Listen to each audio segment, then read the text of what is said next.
Welcome to the To Be Frank Show with Zacc and Strack. Frank Zaccanelli has been in the world of domestic and international business and professional sports for 40 years. And as a former minority owner, president, and general manager of the Dallas Mavericks, he's been asked to comment on current events and national news for most of his professional career. Sarah Strackhouse has worked as a reporter, videographer, graphic designer, anchor, and producer at Fox News, CW, CBS, NBC, and Time Warner cable stations across the country for more than 12 years. And no matter where she landed, her search was for the truth. In a time where journalistic integrity has come to be questioned, people are looking for a place to find just the facts.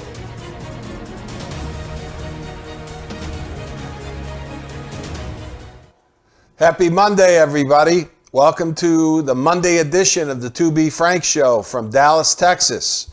I'm Zacc, and this is Strack. Yep, and we're here this Monday to bring you all of the top news stories. Yes, we are. A lot of stuff going on, and I've got a relatively long unplugged section. For those of you that watch the show, my unplugged section, I kind of go off on a topic, and it's a little bit longer, so we're going to cut the intro down. But before we do, Sarah, tell everybody how to get to the show. All right, so on social media, on Facebook, it is at To Be Frank Show. And then on YouTube, it's The To Be Frank Show. Just look up The To Be Frank Show.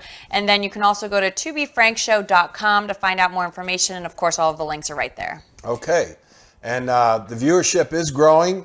I'm very happy to really be in a situation, Sarah, that we have a show now that I think the format of the show is a little bit more tuned to what people, I think, like a little more than just me staring into the camera for an hour. So at least that's the feedback we've got. Well, I think it's fun being able to conversate about it as well as bring people. They say it's a little more professional. Okay, well, there you go. You bring this level of professionalism. I don't know if I'd go that far, but I think we play off each other nicely. All right. Well, let's get on with the show because, like I said, I want to keep it in the time frames, and I got a long unplug. So let's get on to live news. All right.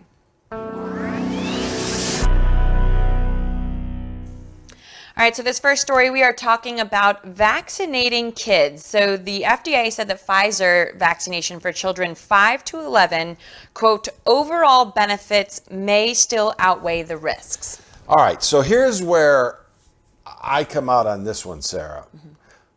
I'm not opposed to having kids be vaccinated. I'd like for it to be safe. I've got some statistics about kids and COVID that I'm going to share with the viewers. The issue that I have is this cannot be mandated. Right. This cannot be mandated. We're mandating other things that I think are going to blow up and be a mistake. Right. But we cannot mandate kids 5 to 11 years old. Do you agree? I 110% agree. I don't think it should be mandated for adults either. Right. For anyone. But especially kids. Right. I'm not for mandates in general. I mean, we've talked about that. But certainly with 5 to 11-year-olds, with their parents have to have, in my opinion, a real role in this. Yeah. And, the underlying issues with some kids are different than with other kids. Absolutely. And so we have to see. Here's a couple statistics. You can comment on these. Hospitalization of kids in this age bracket are 3 per 100,000. They're pretty low. And USA Today, this is where these statistics have come from, states that 73 million kids in the United States of America, less than 700 have died. Now that's a tragedy. Yep. So no one is downplaying one child dying. Of course. But less than 700 out of 73 million, I just got my booster shot. Right. I'm of an age now, so I've gotten 2 Modernas and I got the booster on Friday. That's a personal choice by me. And I think it's a smart personal choice. But when it comes to kids, Sarah, the statistics are way lower. I could not agree more. And then just even narrowing that down, just here in the U.S., 146 have died from the virus age 5 to 11. And this is, of course, according to CBS, half of which have underlying conditions. So half of those kids already have stuff that they're struggling with and have died from COVID-19. And the FDA is going to be talking later this week on whether or not they should grant emergency authorization to vaccinate the younger children, not mandate, but whether whether or not they should be. And CBS News says, according to the FDA and CDC, risk of myocarditis and pericarditis associated with the vaccine may exceed the risk of COVID-19. So questions still are there. Well, these are inflammation of the heart scenarios, correct? Yes. And they seem to be temporary. But I think that if you've got a 7-year-old son or daughter, you're not really interested in inflammations of anything. No, absolutely. And it did say in the article that many of the kids were hospitalized and back out a couple days later, or, on bed rest, back out okay the next day. But it's still, the question in my mind still arises, should this even be happening? And then at the same time, like you said, no mandates. We don't know enough about this virus and enough about these vaccines for anybody to be an expert on this. I've said that over and over. So we are not suggesting on this show that these are certainties. There are no certainties. No. Everything is a question mark, and that's the problem with this virus. And that's why last show we got into, we need to understand the origin, and we're going to get into Tony Fauci a little bit. There's been some news on him later in the show, but in terms of the 5 to 11-year-olds, it needs to be a personal preference by that child and his parents. This should never be mandated. I agree. And the word may that they keep using, may be this, the risk may be this. The word may for me is just too gray. Yeah, I agree. All right. So, all right, now we're looking into Afghanistan. We are not letting this story die. We have made a commitment to continue to bring information. The State Department has recently admitted that a higher number of Americans are still in Afghanistan. It's a mess. This is a complete mess. There's no other way to say it. State Department, as Sarah just mentioned, admitted the number of Americans still in Afghanistan is higher than prior claims. Let me give you the numbers. They said in September it was around 100. Yep. We're finding out that there's at least 363 with another 176 legal residents added to the 363. And this has been pretty widely reported now, but the State Department has issued this. This is not numbers we're making up. No, absolutely not. I mean, you can look across the board. The State Department has talked about those numbers. Some reps are saying that the administration straight up lied when they said those numbers in September. And then each month they kept saying about 100, about 100. Well, that number, in theory, if they're bringing people over, should be going down. The administration, I've noticed, has been saying that their defense is that those were the Americans that wish to leave. Yeah, I don't, I don't think the American public, when you look at the polls now, this Quinnipiac poll, they're in the 20s on this issue. So, and I don't want to make a blanket statement to say that they blatantly lied. This is a case where they really don't know what they're talking about. Right. I mean, I'd prefer to couch it that way because it just appears to me that they had no idea what the number was. So what do? They do what a lot of guys do with their wives. They give her a lower number. Or I'll give you better than that. The wives that go, well, how much you spend today, honey? Oh, well, I spent about the $20 yeah. and you spent $200. Right. So you're going to give a lower number. It's a joke, but the point of the matter is, I think instead of saying that the State Department and the administration lied, I just think they don't know what they're doing. I just think they didn't have the facts. They didn't have the facts, and they weren't prepared. By the last time the last troops left from Afghanistan, they weren't prepared and didn't have the knowledge. So this kind of goes back to something that you have brought up nearly every show, the communication issue with the Biden administration. Right. It's constant. Do we have video on this? We do. Let's run the video. I think it's irresponsible to say Americans are stranded. They are not. Is the White House's official position on what's happening in Afghanistan right now? I'm just calling you out for saying that we are stranding Americans in Afghanistan. We believe there are still a small number of Americans, under 200, and likely closer to 100, who remain in Afghanistan and want to leave. Americans should understand that we're going to try to get it done before August 31st. But if we don't, the troops will stay. If we don't, we'll determine at the time who's left. The Biden administration breaking those promises to not leave Americans behind as the last U.S. troops officially depart from Afghanistan. But our next guest is not giving up on his fight to bring trapped citizens back to America, including a pregnant woman that's trying to escape with her husband and her father. She claims the Taliban is blocking her and even kicked her in the stomach. GOP Congressman Darrell Issa joins us now with the latest. Good morning to you, Congressman. Good morning, Ainsley, and thanks for bringing out the challenge we're facing with Nasria. She was kicked in the stomach, but she was kicked in the stomach as she got through the first checkpoint, where she remained for hours waiting for those people at the South Point to supposedly come out and get her. And these stories are not isolated. I mean, people are trying to leave Afghanistan, the allies, Americans still, people are trying to get out. And of course, we've mentioned this before, Task Force Pineapple, other organizations like this, that, former military personnel, veterans, just people who have connections that are trying to, any way, shape, or form, get Americans to safety and get allies to safety. It's working right now like more of a virtual connection. So people are trying to basically reach out and see who they have in connection anywhere across the globe to try to get help. But it's unfortunate that the last troops have left and we have left people over there. Well, and we're committed, Sarah. I think we said this really from our first show. We're committed to make sure the story doesn't die until every American and every ally is out of there. Mm-hmm. And I think that is something we can do in a podcast where, one of the problems, I watched a lot of cable news this weekend. Mm-hmm. I mean, they rush through every story because they got to get to the next story. Right. I think they'd be better served if they have an hour show to let the guest, the talking head, who's normally full of crap anyway, let them at least have 5 minutes to tell what they want to tell and then question it. Right. It's just they run from one story to the other, and there's some method to that madness. I don't know what it is. Is it advertisers? What is it?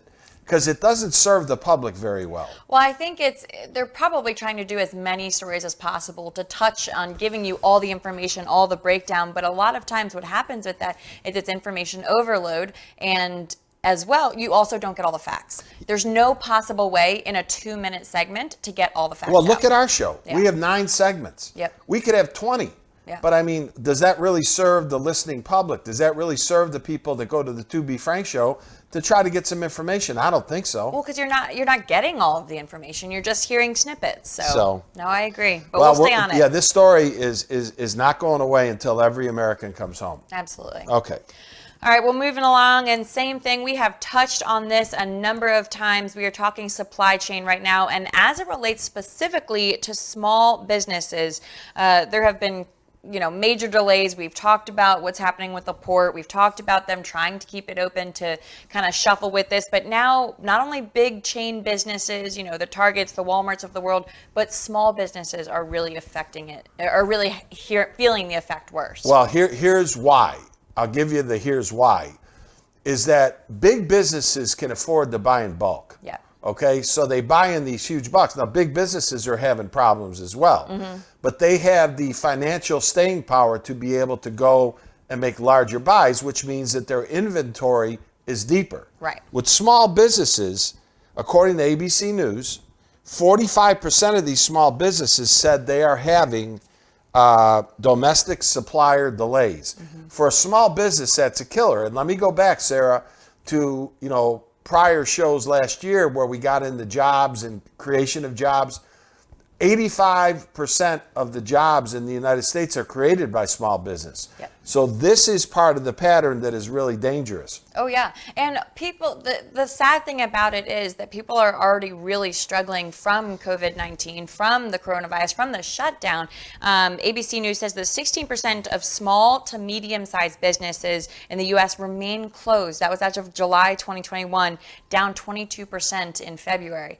But it's sad that a lot of these places are having trouble. But what we have noticed is more community. So, ABC was reporting that a lot of different small businesses are getting together and buying in bulk together. So they're seeing how they can, you pay this much for this much, and it's basic stuff like cups, like different sizes for like an ice cream parlor or just something like that. You're saying that there's a community issue now where they're trying to help each other. Exactly. Yeah, they're trying to buy in bulk. Multiple businesses are getting together. Well, and buying there you have in bulk. it. So there's power in numbers then. Exactly. Yeah. Exactly. Do we have any video on this? We do actually. Yes.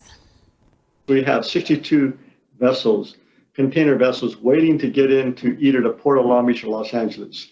In normal times, that number is 0, maybe 1 or 2 at best. Major retailers like Walmart, Target, Home Depot spending big bucks, up to 200% more than before the pandemic, to charter their own ships, increasing the chances of getting goods in time for the important holiday season. But even those chartered ships must still use the same ports. It's one of these things that was sort of orchestrated chaos to begin with. Even when the ships are able to dock, there's a shortage of port workers and truckers. Experts say every stage of the international assembly line is breaking down in its own unique way. Everything from worker shortages to COVID problems to raw materials, it just really sort of compounds up and down the line. The CEO of Columbia Sportswear puts it this way. The supply chain really globally is built to be just in time. And when you have a disruption that was the size of the pandemic, obviously there's going to be problems with bringing it back up to speed. As for smaller businesses and some special order products, there are no guarantees. I can't guarantee that it is going to come in anytime soon or come in at all. Sarah, to me, you could sum up this issue with a lack of workers and a worker problem. I think there's probably more to it, but I think that if you just wanted to pick a big one, I think you could really, really point to, we have just a worker shortage, not here, but around the world. And the COVID thing clearly has played a role in that. Right. Here's my problem, and we'll get to this a little bit later. If the Biden mandates actually kick in, it's not going to help the workforce. It's only going to hurt the workforce, and I'm going to get to that in my Unplugged. But that's the problem that I have with now the mandates that are going to be kicking in December. Right. Well, and that actually, I think that leads perfectly into our next story, because we were talking about the vaccine mandates and workers who have just decided, no, this is not going to happen. I mean, we've talked about the big stories, right? We've talked about Southwest, American, Delta. We've talked about the ESPN reporter, Kyrie Irving, people who are in the limelight who have decided, that they are going to choose a different career or do something different or leave the city or whatever it is because they don't want the vaccine. But I think that small businesses, unfortunately, a lot of the time don't have that opportunity. They don't have the capital that the big companies have. They don't have the if they sunk their entire life savings into their small business, they don't have the opportunity to step out and say, hey, I'm going to do something different. Yeah. Well, getting into this subject, the vax mandates, if I was advising the Biden administration and I was sitting at that round table, I would just try to be very commonsensical about this. Don't we have enough problems right now with the border, with Afghanistan, with all the issues that the Biden administration, the supply chain problem, without this mandate? Because all this mandate's really going to do, unless I'm missing it, is it's going to create less workers instead of more workers. And here's an interesting thing. This whole defiant worker thing is going across every single category: defense industry, police, firefighters, educators, healthcare workers. And I get back to the story from last week, the airlines. You made a great point that I didn't really realize. They're federal contractors. Right. They now have to mandate this, but they're not going to be able to keep their planes in the air because they're not going to have enough people. Well, and they don't have a testing option. That's the issue with these federal. They had a testing option until the mandate, right? Yep. Basically, as of December 8th is when all the exemptions are due and when the decisions need to be made. As of December 8th, if you're a federal contractor, you have to have everyone vaccinated. And a lot of these bigger companies are saying we're not doing it. I know, but Sarah, how do we keep planes in the air? This is just, there are a series of problems that the Biden administration is facing Why would they create another one? Right. It's almost like in business. Sometimes we say, in an attempt to save the ship, don't sink it. Mm-hmm. You say that to me a lot. Privately. Privately, Not on air. No. But in an attempt to save the ship, we can't sink it. I mean, we're trying like a pound of medicine when all that's necessary is just, a lot less than that. And I think we're creating a bigger problem than we're trying to solve. No, I completely agree. It's already a tight labor market, and we're all pushing all of these extra disruptions in. Right. But getting back to my point, because you really brought this up, how do the airlines stay in business? How do they keep the flights going? I mean, American has said, and Delta has said that they're not following it. Delta, I don't believe, is a federal contractor. Okay, wait a minute, but they're not following it. So they're going to find... How can Delta not be, not to interrupt you, how can Delta not be a federal contractor when American and Southwest are federal contractors? So that I'm not 100% sure about. I don't know. I don't want to claim that Delta is if they're not, but I know for a fact that Southwest and American are.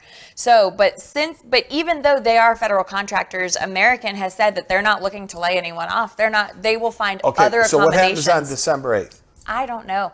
I don't know that answer, and you can't fly a plane from home. You cannot fly a plane from home, but that's specific to pilots. I think that maybe they'll try to do some sort of you can't serve a drink to somebody on a plane from home. You can't. You have to be there. Okay, so maybe specifically pilots and flight attendants, but in my mind, maybe they're going to try to do some sort of virtual work from home situation. I don't know the answer, and I don't know what they're going to do. So in other words, you're going to LA, but you're really not going, this virtual trip? No, that would be great. Teleportation is now a thing. We have decided. No, but maybe even like the front desk, there's going to be, you'll have a private room and you'll check in at the front desk, and maybe there'll be some sort of virtual, and I'm just making this up. I am not saying that this is actually what's going to happen. I'm kind of just speculating here, but they have said that they will try to find accommodations for people because they don't have enough labor to continue to fly in 2022 the way that they have in the past. I don't get it. I don't know how they're going to do it. I don't get it. Yeah, also it's interesting to keep in mind that certain states are actually are actually making executive orders saying that no entity will require vaccines or will be able to mandate. That happened here on a week prior, so last Monday, Governor Greg Abbott said it, and then I know that Florida is expected to do something similar. That's for non-federally regulated. Non-federally regulated, yes. Okay, well. But it's interesting. But getting back to the last point, is that if you had 7 issues that you're dealing with, why create the 8th? Right. I just don't understand it. Okay.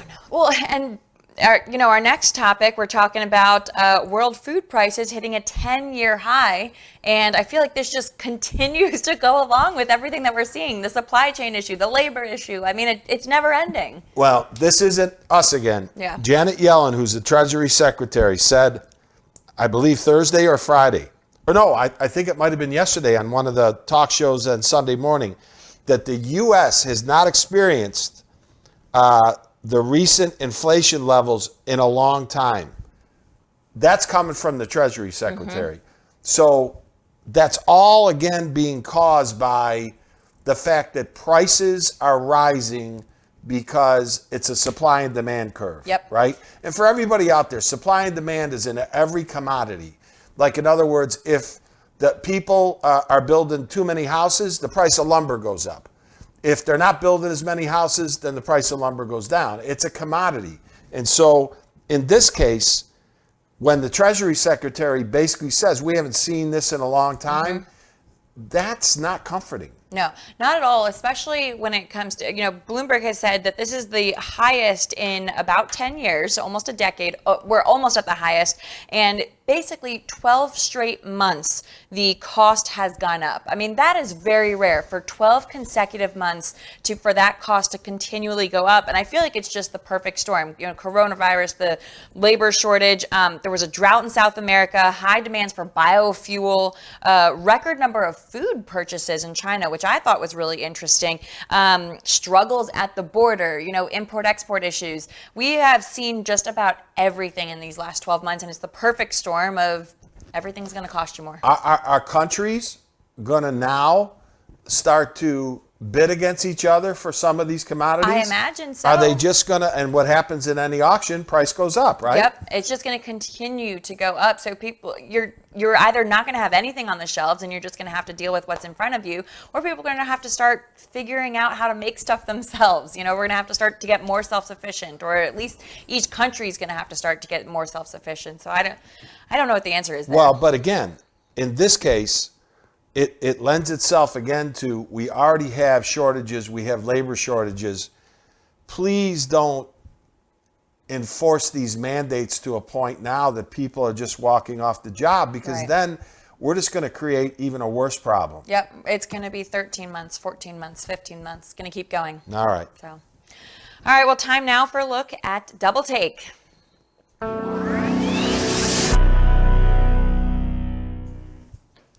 All right, so we are talking first about the Alec Baldwin shooting that happened on the set of Rust. So kind of a little backstory here, in case you haven't been following. Actor Alec Baldwin was given a prop gun that he was told was, quote, cold, which means it's, not loaded with live ammunition. So he was then showing the cinematographer, Helena Hutchins, how he was going to draw the revolver. It said that... Right now, it said that the gun was a Colt 45, an antiquated gun, but he was showing her how he was going to pull it, and it reportedly went off, killed her, and injured Joel Souza, who has been released from the hospital, but she has passed away. And the backstory just kind of continues here. The AP reports that in 2019, another crew member, Maggie Gall, had filed an internal complaint against Dave Halls, and Dave Halls is the one who gave the gun, saying that he didn't maintain a safe work environment. The gun was loaded with live rounds, and so he was... My issue here is that when you pick up a gun, and I know that he was on a set, and I know that, I imagine there was no ill intent behind it, but when you pick up a gun, the number one rule of gun safety is you do not point it at someone. You do not point it at someone if you don't intend to shoot at them.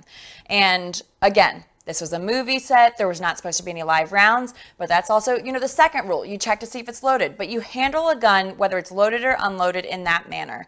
And so I saw someone post, where was the gun safety guy? And when you pick up the gun, you become the gun safety guy. So that's kind of one of my biggest issues with it. And Alec Baldwin is someone who repeatedly talks about the Second Amendment and how it needs to be amended and changed, because you shouldn't be allowed to buy as many guns as you want, essentially. And it's interesting that he profits off of gun movies constantly. And again, I know this was a terrible, tragic accident. I'm not saying he was intending or any kind of malicious intent. But I think there needs to be more of a push for gun safety. Not just guns, not just no guns, because that's not right either, but gun safety. Yeah. I don't blame Alec Baldwin for any of this. I don't. This is a tragic thing. Yeah. I will tell you that there's some interesting statistics here that I'll give you in a second that I found. The unfortunate situation with the woman who died, her father came out over the weekend and said he does not blame Alec Baldwin. But this company seems to have a few issues. Yep. 6 members walked off the set a few days before this incident because of bad pay and bad housing. There also was concerns about safety on the set through the whole shooting of this. Right. So this company, this Rust movie production company, that's the name of their company, I think they've got some issues here. I agree. I think they've got some issues. I don't think Alec Baldwin in any way, shape, or form should be liable for anything that happened on that set. But I think Rust movie production company, I think there's some real issues there. For me, it's a little bit of a struggle, and I know I already went into this, but if you're going to pick up a gun, knowing what's in there, I think is so important. I'm not saying that. But if he's told that there's nothing in there, and he's getting ready for a scene, the guy's not a gun guy. He's not this. He's not that. He's an actor. Right. And so I just completely take him off the hook. I'm sure, I would relate it to this, and we got to go on to the next subject, but I'll relate it to this. you know, a guy's driving down the road completely sober in the middle of the night, and some kid runs out in front of him because he didn't look both ways, and the guy didn't see him, and he hits him and kills him. Mm-hmm. It's manslaughter. And the point of the matter is, I feel so bad for the kid that died, but I also feel bad for the driver, right? Because he had no intent to do that. Of course not, but it is still manslaughter. A lot of times you still do get charged. I mean, that's like an accidental discharge. Even if you do have a gun, even if you do know that it's loaded, if there's an accidental discharge, there's still usually, and whether it might not be a criminal charge, but usually there are still charges filed. We can keep up with it, but my view is Alec Baldwin's not going to be charged with anything. So, and this movie's probably not going to happen. So, yeah, it's interesting. Nor should it. Yeah. Nor should it. Yeah. They should just shut the whole thing down, and this production company needs to figure out their deal. I agree. I'm curious if Halls is going to be charged with anything. We'll see. Yeah. All right, we're moving on to subject number 2, the Virginia gubernatorial election. This is one that you know well. Well, as I stated on a show before this, you know, I've known Terry McAuliffe for a long time. We grew up in the same upstate New York City. We went to rival high schools. I feel bad for Terry. And I'll tell you why I feel bad for Terry. Because the Biden administration's numbers are really affecting this race. Mm-hmm. These off-election races are always hard for the incumbent anyway. But now with the mess that's on Biden's plate, this has really hurt Terry. I only go back to, I know the guy. Mm-hmm. He's a good guy. He's a great family guy. He was a good first-term governor.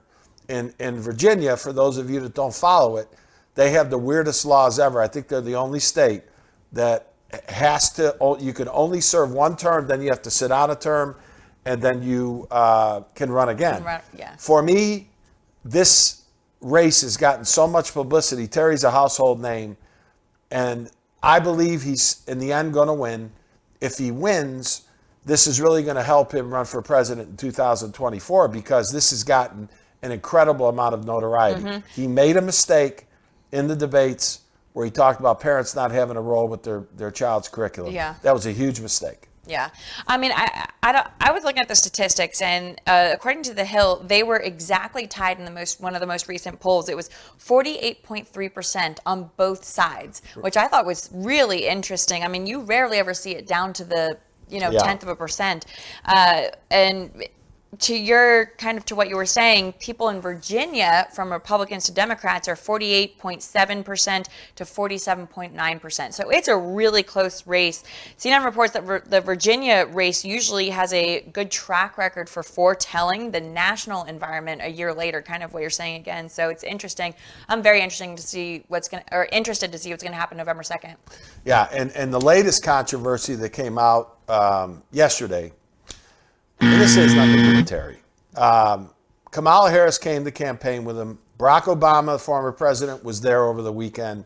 Kamala Harris comes out, makes a video, and it's played in African-American churches, and it's a political video. And the talk today was, does that take away the tax-exempt status of these African-American churches? I'm not sure I would have done that.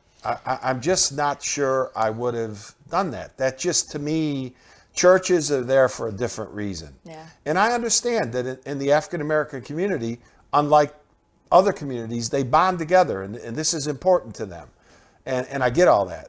But I'm not sure that I would have done that if I was running Terry's campaign, which I am not. Yeah. But Terry McAuliffe's a good guy. I'll talk a little bit more about it next week. I hope he wins, but it's going to be right down to the wire. Interested to see for sure. Yeah, okay. So our next topic, we are looking, did Fauci lie to Congress? So this has to do with the NIH, if they used tax dollars to fund the Chinese gain-of-function research on bats that were infected with coronavirus. I'll let you hit this off. This is, again, a political hot football. Mm-hmm. Rand Paul, the senator, one of the senators from Tennessee, believes that Fauci did lie to Congress. But the average person doesn't really even know what gain of function is. I didn't. So let me read from this. I looked it up. Gain of function is medical research that genetically alters an organism in a way that may enhance its biological function, the gene. Okay? What does that mean? I the same thing as you. I was kind of looking up what it meant. It refers to, and I found another definition, a serial passaging of microorganisms to increase their transmissibility, virulence, and immunogenicity. I hope I'm saying that right. Immunogenicity. And basically what this does is it's working with the coronavirus more. It's genetically altering it. It's making it, it's adding funding to this, possibly this Wuhan lab where we've talked multiple times about the origin, and we're adding in more research into this without being completely transparent to the American people. And I think that's the biggest issue, is that, first off, it's a felony to lie to Congress. And I'm not saying that Fauci lied. We don't know whether he lied or not, Sarah. But did he omit important information? Here's what we do know. An NIH official appeared to confirm that the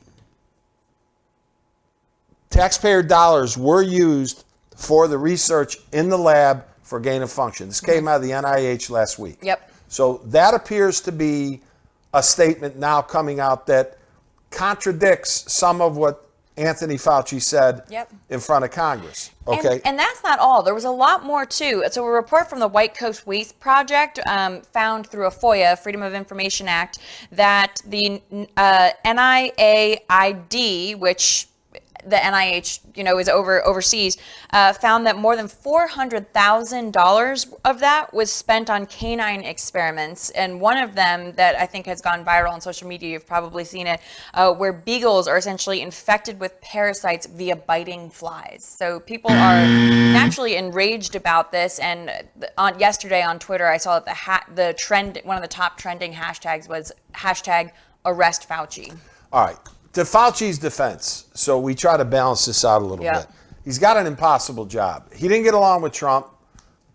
He has said some controversial things. His job is not easy because he's asked to speak specifically about things where there are no defined answers. This gets back to our situation earlier. No one really knows about everything to do with this virus, and no one really knows about the vaccines. He's asked to be specific about things that I don't think he understands. Now, taking that away, and it's become a political football. He's been used by both sides as a political football. At the same time, he's changed his mind 16 times. There's been all kinds of stuff. But getting back to this one, did he in fact know that taxpayer dollars funded that lab and didn't say it in front of the hearing in front of Congress? He got pressed really hard by Rand Paul. So this is all going to come out because Rand Paul and the Republican senators are not going to let this go. Fauci has pretty much the same job that this Jen Psaki has. When he goes out there, it's impossible to try to defend some of these things. And Martha Stewart went to jail because she didn't tell the truth. It wasn't what she did. It was not telling the truth. If Fauci funded this stuff, I wish he would have just said, yes, we funded it, but this was nowhere near our intent. Right. I don't know how this is all going to come out, but we're going to keep an eye on this because this one's a pretty serious deal if it's true. I think so. And I think that kind of touching more on this, Rand said that the Justice Department, Fauci has been referred to the Justice Department, which is what you have to do officially. But so far it's just sitting there. So who knows what's going to happen. Yeah. All right, our next subject, the school board letter. So on Friday, a little bit of background, and then I'm going to let you kick it off. So on Friday, the National School Board Association issued an apology after sending a separate letter initially to the Biden administration saying that parents' actions could be seen as domestic terrorism. So the parents that they're talking about, of course, are the ones that were protesting and speaking out at some of the more heated board meetings, especially in Oregon, where this originated, what they're being taught in the curriculum. And because of their letter, Attorney General Garland had then instructed the FBI to look into the threats, and now they're saying that the DOJ officials are happy with this apology letter that came out. But that's kind of the background of what happened. So Frank, I'm gonna let you kick it off. Yeah, no, this gets back to the same thing on a subject that we just covered, about gain of function. What is CRT, right? So I did a lot of research of what is it? Critical race theory. And this is the definition that I was able to really kind of tie down.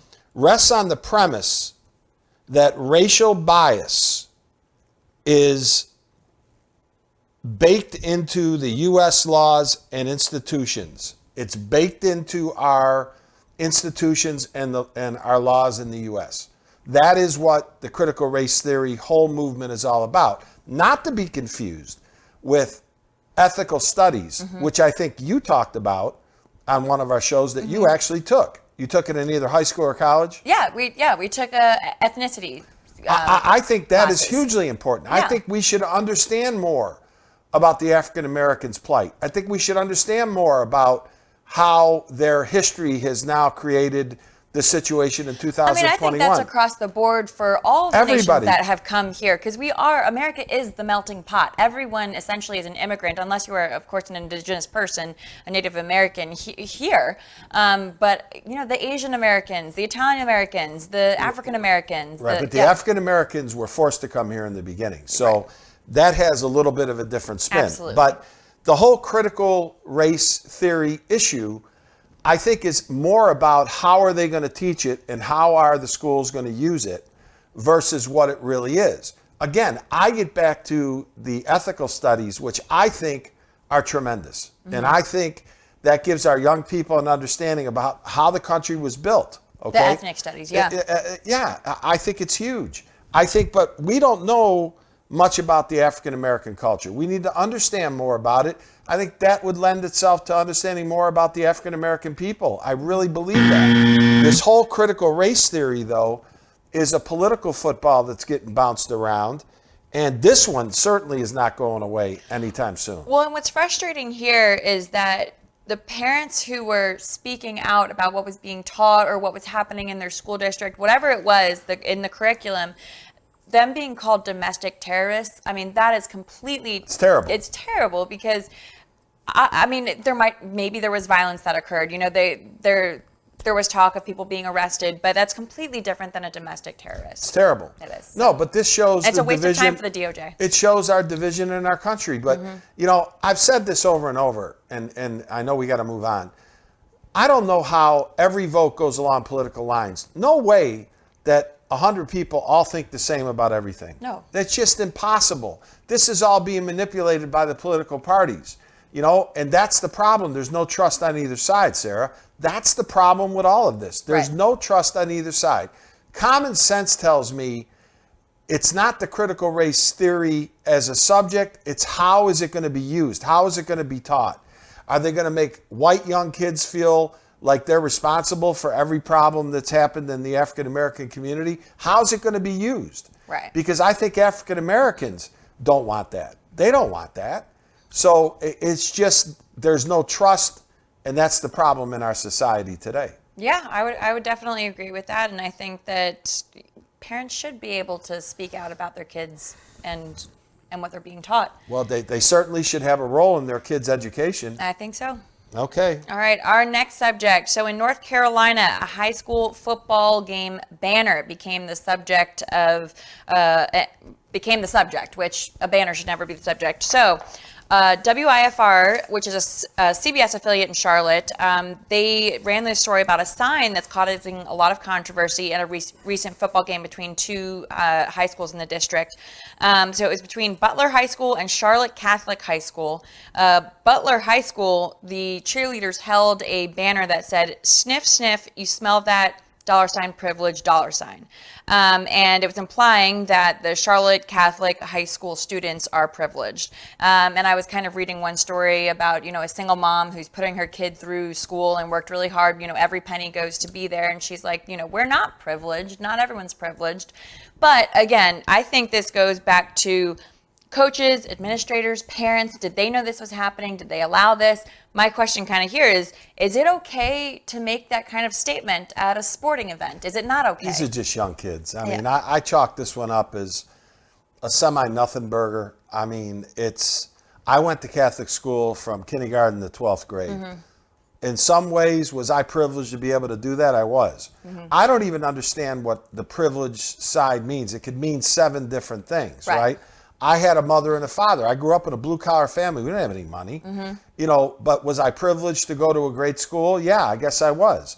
Were there some inner city kids that didn't get the education that I got? Yeah, it's true. Right. So, I think, Sarah, this is a bunch about nothing. These are young kids that are just, I don't know. They're just, they're getting rid of their own frustrations. And I think that's what this is about. If the parents were directly involved, the school board was directly involved, then that'd be a horse of a different color. Yeah, and that's one thing that the Charlotte-Mecklenburg School District said, that they're aware of the banner and the members and adults will be facing consequences, but they want to offer specific information. But it's interesting that, kind of the principal of the Charlotte Catholic High School said, he said there was an apology issued from some of the parents, and he said, I'm not taking this to heart. Some people are obviously trying to voice their opinions in different ways.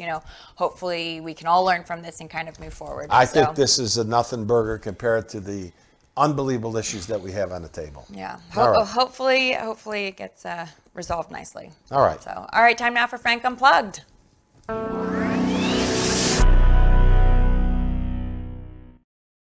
Okay, so there was a town hall on Thursday night with President Joe Biden. The good news is he got out of the White House, out of Delaware, and addressed issues that pertain to the American people.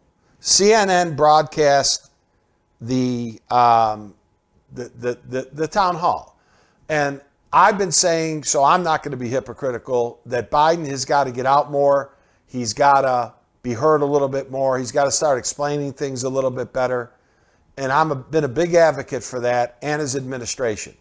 To stay consistent with that, he did that on Thursday night. The problem is that it didn't come off very well because of some of the answers that were given in the town hall.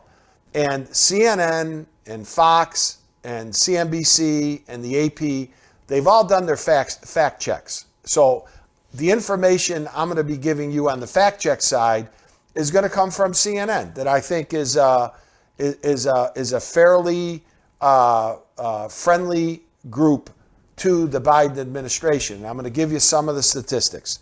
I have a bunch of video here, and they're short snippets of the town hall that I can now start to talk about as the video goes on. I'll give you a statistic. Biden in 276 days, CNN has reported this now. These are my numbers.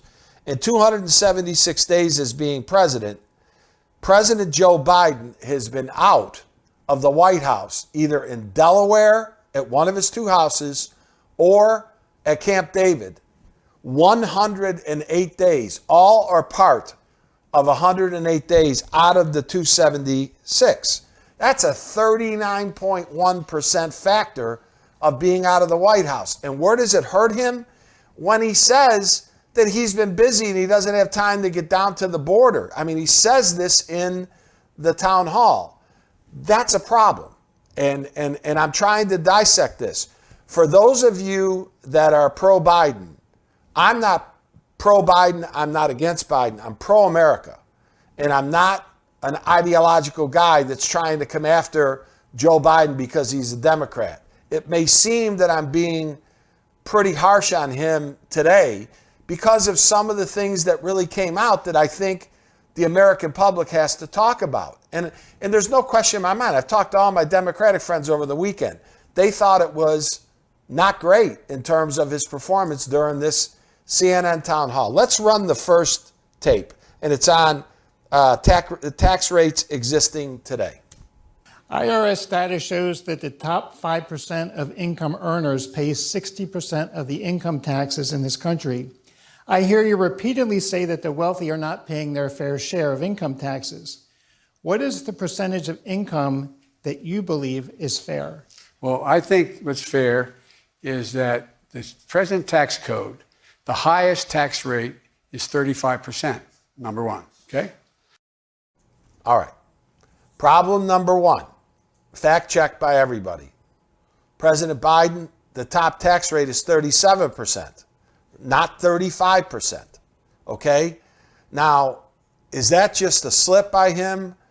It is, but when we're talking about taxes, the President of the United States should know what the top bracket is. I know it because I've had to pay it. And what I'm saying to you is that it's 37% as it exists today. The President really should be able to understand that. He should know that as a fact. That's a problem in terms of credibility. Okay. I want to go to the second clip that's involved with the supply chain crisis. Roll the tape. Is here a student at Loyola University who's originally from Connecticut. She's a Democrat. Anna, what's your question? President Biden, growing up in a small town, I've been surrounded by small business owners, including my mom, who owns her own interior design business. With the current supply chain crisis, small businesses are in jeopardy of not being able to get products that they need because priority is given to large businesses. Does your administration have any policies or plans in place to aid the current supply chain problem and or to help small businesses that are affected by this? Yes, on both. Here, but you have it exactly right. All right, the president says that you have it exactly right. But earlier in, I can't show the whole hour and something, but earlier in the town hall, he admits now that workers now have an advantage over their companies in terms of pay and working conditions, okay? That advantage was created because they were allowed to stay home and collect money. Now, I'm all for the worker. Okay, I'm a blue-collar guy growing up by trade. My father was a factory worker. He had to depend on the unions for help when the working conditions weren't right in his factory, okay? But to say now that the workers have an advantage, and he says yes and yes, you know, we've got to get to the middle of the road because part of this is the whole issue that we're dealing with the supply chain, which is we don't have enough workers, and people in the Biden administration have been paid to stay home. It's not the right angle on this, for sure. Okay, so we get to the third clip, and it's the trucker shortage. Roll the tape. The railroads and the railheads and the trucks in port ready to move because I've gotten Walmart and others to say we're going to move stuff off of the port into our warehouses. So, you're actually talking about having National Guardsmen and women driving trucks? The answer is yes, if we can't move to increase the number of truckers, which we're in the process of doing. Okay. If we did it this moment, we're not. Okay. So, yes, if we can't get the help to move it without the National Guard. Well, here's the problem. Scholars way smarter than me have basically said that the president doesn't have the ability to direct the National Guard into the state of California to implement and use the National Guard without the local government and the state government deciding that's what they want to do. So this whole discussion about the National Guard being able to come in, and I'm looking at that and I'm doing this and doing that, according to constitutionalists or people that, again, are way smarter than I am, Joe Biden as the president doesn't have the ability to deploy them without state and local direction. And so that's not quite accurate what he said. Okay, clip 4 is the American Rescue Plan. Roll the tape. They saw high inflation going all the way or deep into 2022. Do you think it's going to last for a while? I don't think so. I don't think it will last depending what we do. If we stay exactly where we are, yes. If we don't make these investments, yes. What about gas prices? Because some states are seeing... Gas prices relate to a foreign policy initiative that is about something that goes beyond the cost of gas. And we're about $3.30 a gallon most places now, when it's was down in the single digits. I mean, a dollar plus. And that's because of the supply being withheld by OPEC. And so there's a lot of negotiation that is, there's a lot of Middle Eastern folks want to talk to me. Mm-hmm. I'm not sure I'm going to talk to them, but the point is, it's about gas production. There's things we can do in the meantime, though. Do you think do you have a timeline for gas prices of when you think they may start coming down? My guess is you'll start to see gas prices come down as we get by and going into the into next year in 2022. I don't see anything that's going to happen in the meantime that's going to significantly reduce gas prices. I mean, blaming the gas situation now, which everybody feels it every time they gas up around the country, okay? I mean, gas prices are up significantly, okay? That hits a family of four's pocketbook like nothing else. To blame it on the Middle East is absolutely just not accurate. And it's not me. This is the pundits around the country on both sides. We were energy, we relied only on our own energy the last 2 years of the Trump administration, okay? President Biden decided that he was going to shut down the pipeline. He was going to not allow drilling on federal lands. And what's happened now is we're relying on OPEC, which was the whole reason that we didn't want to rely on OPEC.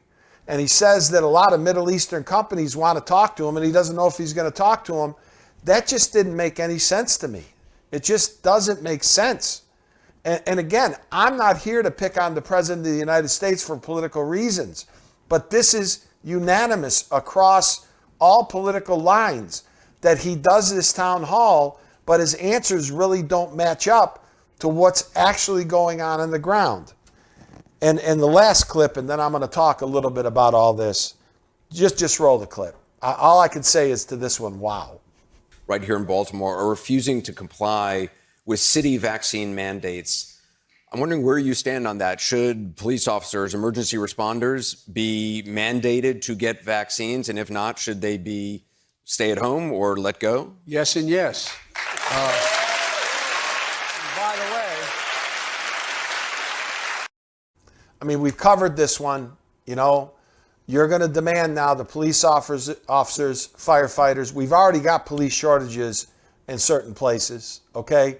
You take a look at what Florida's doing. Governor Ron DeSantis now is offering a $5,000 bonus for registered police officers that have a good track record in other states to come to his state and be police officers. I mean, this again, in the crisis that we're in, it's just in an attempt to save the ship, we're going to sink it because we can't have all of our internal functions be shut down because of some vaccine mandate and people fighting the mandate. The timing of this is just awful. Now, a criticism to CNN, and I thought overall they did the best they could, okay? So I don't have a problem with the town hall as it relates to CNN, but there wasn't one question about the Afghanistans, about the Afghans and the people in Afghanistan. That's a problem for me. And every show we talk about we're not going to let this die. They don't even ask the president about it, okay? And I think that's terrible. Just think about if you've lost a serviceman in the fight in Afghanistan or you have family members that are still there. Think about how you feel about that. I mean, it really hits very, very close to home. All right, CNN, not Fox now, CNN has fact-checked the town hall. And here are some of the results. Question 1, given that it's been nearly a year into the campaign, you have not been to the southern border. Now, this was a disaster in this town hall. He says, I've been there before, I know it well. Then the president goes on to say, I guess I should go down there. I haven't had a whole lot of time to go down there. I mean, ladies and gentlemen, I mean, he spent 108 days out of the White House, either in Delaware or Camp David. He's never technically been to the border in the locations where there are issues. CNN has reported that he was in a motorcade in 2009 that drove by El Paso. That's not being at the border.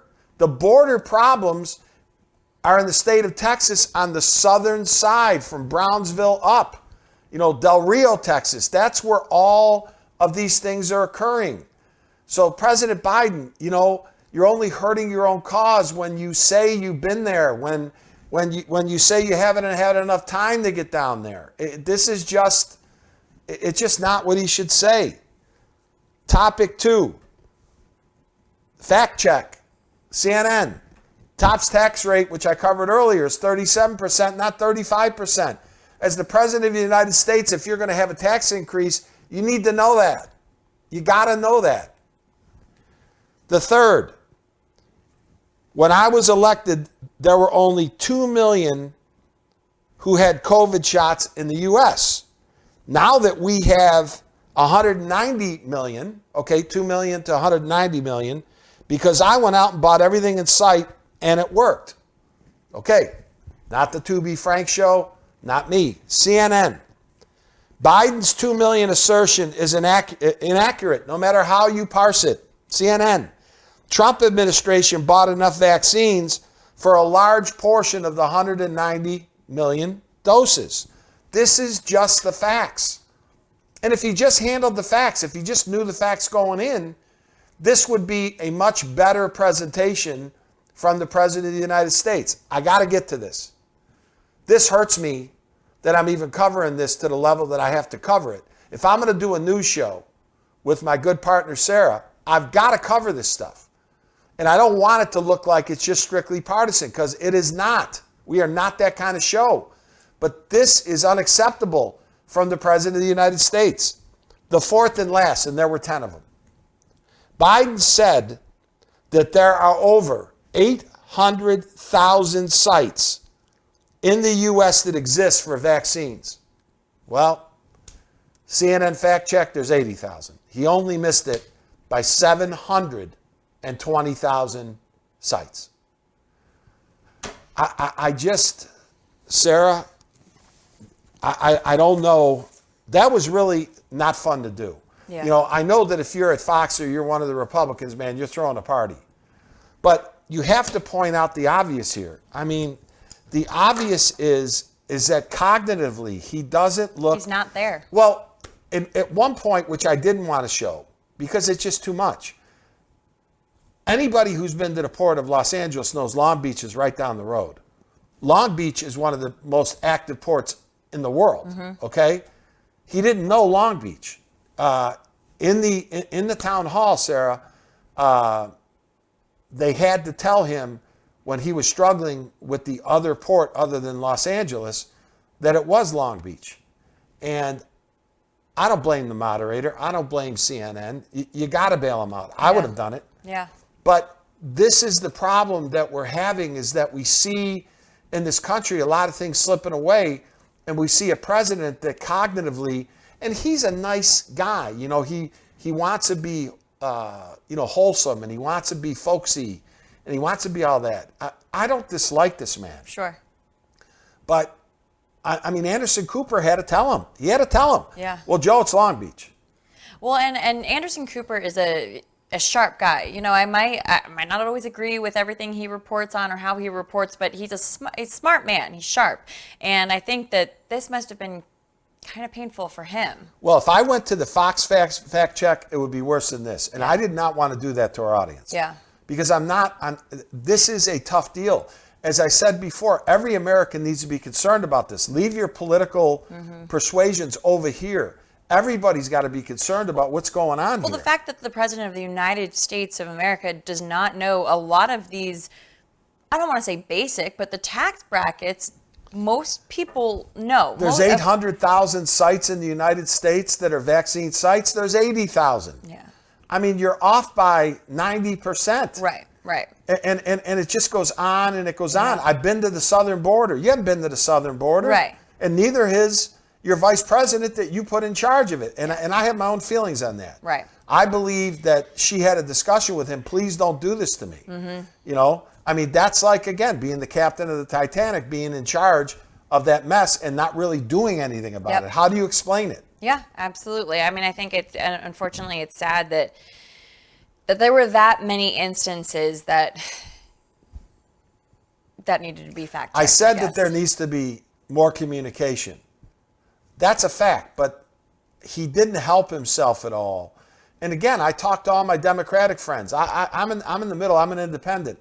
They all were cringing after the town hall because he doesn't explain himself very well, Right. and he gets facts mixed up. And he trips over his words a lot. And I'm not saying that, anyone else doesn't. Hey, look, Trump would get in these news Of conferences, course. and he would say stuff that wasn't even close. Okay, Right. so look, we're not defending Donald Trump, the Republicans, or anything. Trump had his own issues, but right now he's in Florida playing golf. I mean, we've got the president of the United States who's People chose this person over him. That's right. Yeah. And they chose him, and he's a duly elected president. The problem is he just isn't doing a great job. Well, no, not at all. And I think that I think this town hall proves the reason why the communication is so poor from him, why the frequency of the communication, I should say, is so poor from him, and we're running into these issues where he's not answering questions because of the town hall like But that. when he's answering them, though, they don't even tie together with the relevance on the ground. So, all right, that's the Unplugged, and let us know on the website what you think. Again, if you're a Democrat, we're not trying to pick on the president. These are things that have to be said. Yeah. All right, time now for your headlines in under 5 minutes. All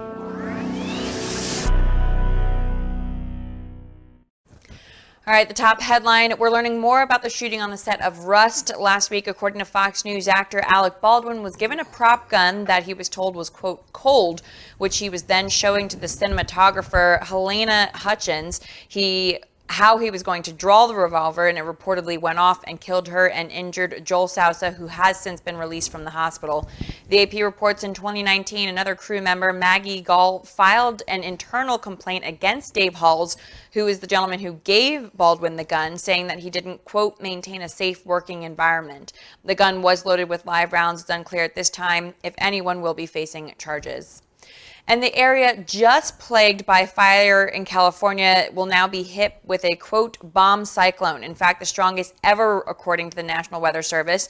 A bomb forms when a storm plummets by at least 24 millibars in 24 hours, and it, quote, causes huge storms and wind speeds of up to 100 miles per hour. It caused many parts of Northern California to be evacuated yesterday, and more than 160,000 people were without power. Downed power lines, mudslides, and severe flooding are among the issues across the state and into Portland over the weekend. And global food prices hit a 10-year high recently. Bloomberg reports for the 12th straight month, the cost has gone up. The graph that we're showing right now is an index of the last 10 years. Many factors, especially the pandemic, have led to where we are right now. A drought in South America, high demands for biofuel, record food purchases in China, and struggles with the border have, of course, added to these issues.